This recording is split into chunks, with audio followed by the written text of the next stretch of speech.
Well, I never been to Spain, but I kinda like the chili, oh yeah. All right, we back, man. We cooking with the king, and we just made some chili here. I'm gonna tell you real fast what's in it, and I can't tell you everything, but we got some hamburger, ground beef.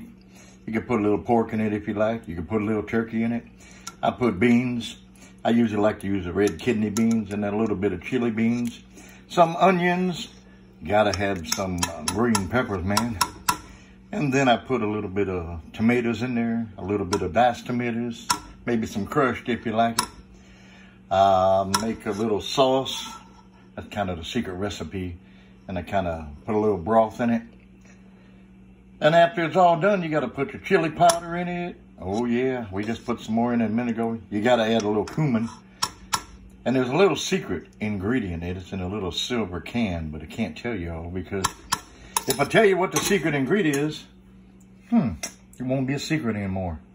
But that's it. That's the chili, cooking with the king, and I hope you like it. We'll see you again.